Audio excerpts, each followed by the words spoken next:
Hello friends, कैसे हैं आप। आज की इस वीडियो में हम लोग ग्राफ विधि से सीखेंगे कि किस तरीके से हम ग्राफ बनाए ताकि हमको एग्जाम में 5 का 5 नंबर मिले। ऐसा कोई साल नहीं है जब इस ग्राफ से प्रश्न नहीं रहा। प्रत्येक साल ग्राफ से 5 नंबर का सवाल आता है या इसको 2 नंबर में भी पूछा जा सकता है, लेकिन उसके लिए समीकरण छोटा रहता है। लेकिन जिस तरीके से हम बता रहे हैं, इस सवाल से आप लोग 5 नंबर का भी हल करना सीख जाएंगे और 2 नंबर का। इसलिए इस सवाल को आप लोग ध्यान से देखिए, इसको मिस नहीं कीजिए, इसको अच्छा से याद कर लीजिएगा। देखिए, जैसा कि पहले दिया गया है 3x + 4y = 10, इसको समीकरण फर्स्ट मान लिए। फिर 2x - 2y = 2, इसको समीकरण सेकेंड। अब करना क्या है इसमें, पहले समीकरण फर्स्ट से यहाँ लिखिए, समीकरण फर्स्ट से 3x + 4y = 10, या इस 4y की इधर ही रहने दीजिए, 10 इधर प्लस में, इधर आके माइनस में हो जाएगा।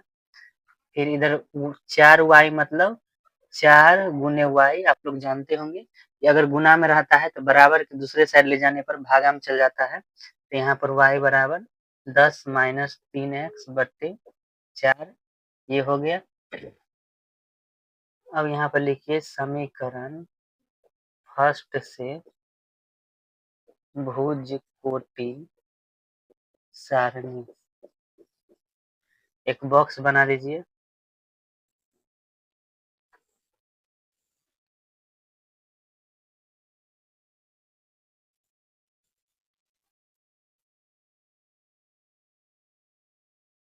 इसमें आपको सिर्फ और सिर्फ 3 ही बॉक्स को फिल करना है, इसी से आपका मान निकल जाएगा। जैसे कि यहाँ पर y = 10 - 3x/4। अब यहाँ पर x का वैल्यू दीजिए जिससे y का वैल्यू निकले। अगर यहाँ पर 0 लेंगे तो 10/4 5/2 बट्टा में आ जाएगा। बट्टा में आने के बाद आप लोगों को कठिनाई होगी यहाँ पर, इसलिए ऐसा मान लीजिए ताकि बट्टा में न आए। देखिए, अब इस समीकरण फर्स्ट का भुज कोटि सारणी हमको कंप्लीट करना है। यहाँ पहले निकला था y = 10 - 3x/4, इसको हम यहाँ डाल दिए। अब यहाँ पर ध्यान देने वाली बात है कि x का ऐसा वैल्यू लीजिए ताकि ये बट्टा में अर्थात भिन्न के रूप में न आए। भिन्न के रूप में आ जाएगा फिर भी ग्राफ बन जाएगा, लेकिन थोड़ा कठिन हो जाता है। हम लोग क्यों नहीं इसको आसानी से बनाए। जैसे कि हम एक बार लिए x = 2, तो यहाँ पर y = 10 - 3, x के जगह 2 डाल देना है, बट्टे में 4। ये हो जाएगा 10 - 3 दूना 6/4, 4/4 = 1। मतलब जब हम x = 2 लिए तो y का मान कितना निकला, 1। यहाँ रख दीजिए, x = 2 तो y = 1। इसी तरीका से फिर हम x बराबर ले लेते हैं, 3 लेंगे तो नहीं होगा, 4 में भी नहीं, 5 में भी नहीं, 6 लेकर देखते हैं। तो y = 10 - 3 × 6 बट्टे में 4, 10 - 6 = 18 बट्टे में 4, 10 18 में से 10 गया, इधर हो जाएगा -8 बट्टे में 4 = -2। मतलब जो x का वैल्यू लिए 6 तो y का -2, यहाँ पर 6 और यहाँ पर -2। अब यहाँ पर एक चीज और देखिए कि यहाँ पर अगर 6 हम x का वैल्यू फिर अगर -6 ले लेते हैं फिर भी 4 से भाग हो जाएगा। इस बार y = 10 - 3 × -6 अब बट्टे में 4 हो जाएगा। 10 माइनस माइनस प्लस हो जाएगा, 6 × 18/4, 18 10 28/4 = 7। मतलब जब हम x का मान लिए -6 तो y का मान आया 7।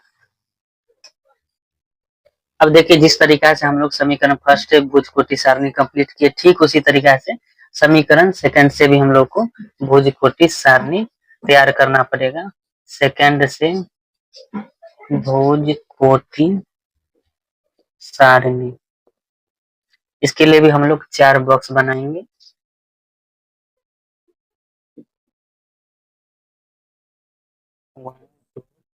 यहाँ x डाल दीजिए, यहाँ y।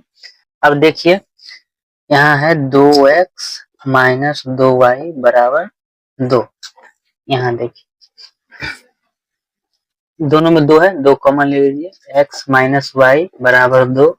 यहाँ 2 से 2 कैंसिल हो गया, x माइनस वाई बराबर 1, x माइनस 1 बराबर वाई, इधर प्लस में इधर आकर माइनस में इधर। अब देखिए x माइनस वाई बराबर 1, अब हम लोग ऐसे कर लेते y को इधर भेज देते हैं, y तो हो जाएगा x माइनस 1। तो यहाँ पर x का वैल्यू ले लीजिए, जैसे x का वैल्यू हम लिए 0, तो y बराबर x माइनस 1 है, तो 0 माइनस 1 मतलब माइनस 1, मतलब जब हम लिए x का मान 0 तो y का मान माइनस 1, यहाँ भर दीजिए 0 और माइनस 1। फिर x बराबर 1 ले लीजिए, तो y बराबर x माइनस 1 है, तो 1 माइनस 1 बराबर 0, मतलब जब x का वैल्यू 1 है तो y का वैल्यू 0 है, तो यहाँ 1 और यहाँ 0। इसी तरीका से x बराबर 2 ले लीजिए, तो y बराबर हो जाएगा 2 माइनस 1 बराबर 1। अब देखिए हम लोगों का दोनों भुजकोटि सारणी कंप्लीट हो गया। इसमें सबसे ज्यादा बच्चा कठिनाई इसी को करने में होता है। यहाँ तक जब आप कर लीजिए तो बुझिए कि पूरा ग्राफ कंप्लीट हो गया। अब इसको हम लोग को ग्राफ पर दर्शाना होगा, फिर यहाँ से एक्स और वाई का वैल्यू आएगा, इसलिए हम थोड़ा इसको मिटा रहे हैं।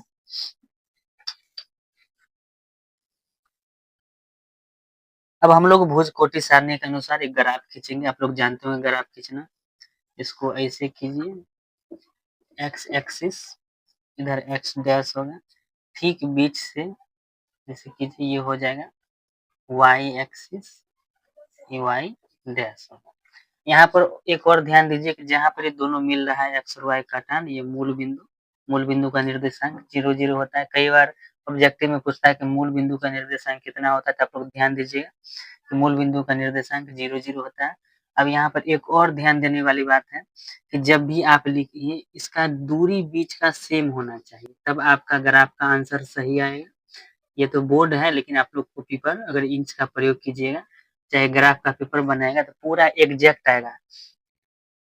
यहाँ पर जैसे इधर एक इधर प्लस होता है, एक्स एक्सिस धन अक्ष है, इधर प्लस, तो 1 2 3 4 5 6, ठीक इतना ही दूरी से इधर कीजिए 1 2 3 4 5 6, इधर हो जाएगा माइनस, ऋणात्मक अक्ष है, -2 -3 -4 -5 -6। आगे भी हो सकता है, लेकिन आगे लिखकर क्या फायदा जब हमको लास्ट में -6 ही लेना है।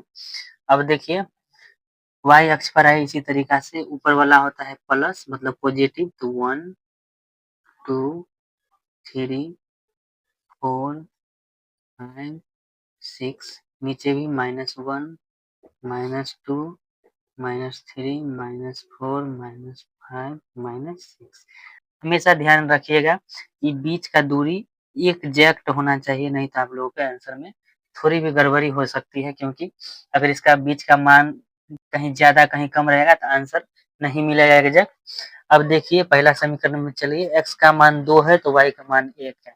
x का मान 2 मतलब हम धन अक्ष पर जाएंगे, x का मान 2 यहाँ पर है और y का मान 1 है, तो y का मान 1 है। अब दोनों को ऐसे ही कर दीजिए, ये हो गया, यहाँ पर लिख दीजिए 2 1। हमेशा x का मान पहले आता है, y का मान 1, मतलब किसी भी मूल निर्देशांक हम लोग लिखते हैं एक्स वाई, मतलब ये भुज ये कोटि भुज x अक्ष को और कोटि y अक्ष को। ये तो हो गया 2 1। फिर x का मान है 6, जैसे x का मान 6 है यहाँ, और y का मान है -2। y का मान मतलब y अक्ष पर यहाँ है -2, इन दोनों को लिख लीजिए।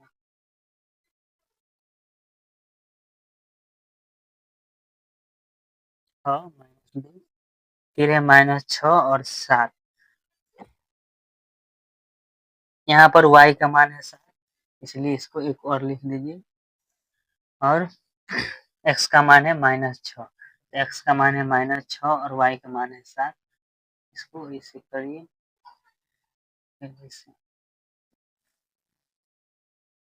यहाँ पर आ गया -6 और 7। अब इस लाइन को मिला दीजिए, ऐसे मिलाइए इंच की सहायता से, ताकि सुविधा जाए। ये हो गया,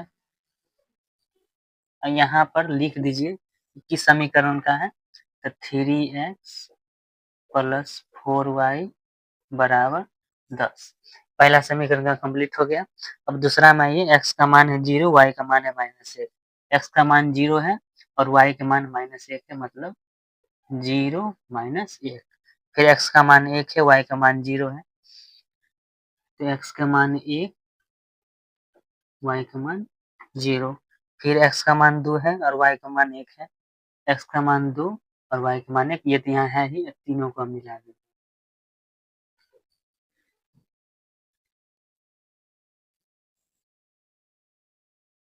ये हो गया समीकरण 2x - 2y बराबर 2। अब देखिए यहाँ पर दोनों लाइन एक दूसरे को प्रतिच्छेद कर रहे हैं, अर्थात एक दूसरे को काट रहे थे। कहाँ काट रहे हैं?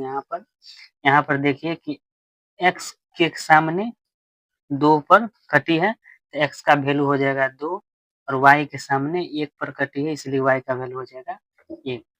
बस हमारा आंसर कंप्लीट है। इस तरीके से आप लोग बनाएगा तो आपको 5 का 5 नंबर मिलेगा बोर्ड में, इसलिए इसको अच्छा देखिए। जिस तरीके से आज हम लोग ग्राफ सीखे, अगर इस तरीके से आप लोग बनाएगा परीक्षा में ग्राफ, तो आपका 5 नंबर फिक्स है। इसलिए आप लोग इसको मिस नहीं कीजिए। इसको पूरी वीडियो को 2 बार हो, 3 बार हो, 4 बार हो, लेकिन देख कर सीख लीजिए। अगर आपको फिर भी कोई दिक्कत है, आप कमेंट कीजिए, मैं चाहूँगा इसको फिर से बताएँगे दूसरा प्रश्न को। इससे हर साल 5 नंबर फिक्स रहता है, इसको आप याद कर लीजिएगा। ऐसे बनाएगा तो आपका 5 नंबर आएगा। उसके अलावा अगर आपको और भी कुछ दिक्कत हो, कोई भी प्रश्न में, चाहे कोई चैप्टर हो, तो आप हमको कमेंट कीजिएगा। हम उस चैप्टर से सिर्फ उसी प्रश्न को बताएँगे जो परीक्षा के दृष्टि से इम्पोर्टेंट है। और इस बार इस प्रश्न को हर हाल में याद कर लीजिए। इस तरीके से अगर आप लोग बनाइएगा, इस बार फिक्स है। सबसे पहले तो प्रश्न का समीकरण फर्स्ट से निकाल लीजिए, y का वैल्यू, फिर इससे भुजकोटि सारणी, फिर इसी तरीका से सेकंड से निकालिए, इसका भी भुजकोटि सारणी। मेन यही होता है भुजकोटि सारणी निकालना। जब तक अगर ये नहीं निकलेगा, तब तक आप लोग से यह ग्राफ नहीं बनेगा। इसके बाद आप यहाँ पर भी जो हम ध्यान देने वाली बात बताए थे कि जो बीच का दूरी सेम होना चाहिए, और बनाइए तो आपका एग्जैक्ट आएगा। जैसे मैंने बोर्ड पर देखिए एग्जैक्ट बनाए हैं, उसी तरीका से आप लोग भी कॉपी पर बना सकते हैं एग्जैक्ट, और 5 का 5 नंबर ला सकते हैं। All the best for your next exam.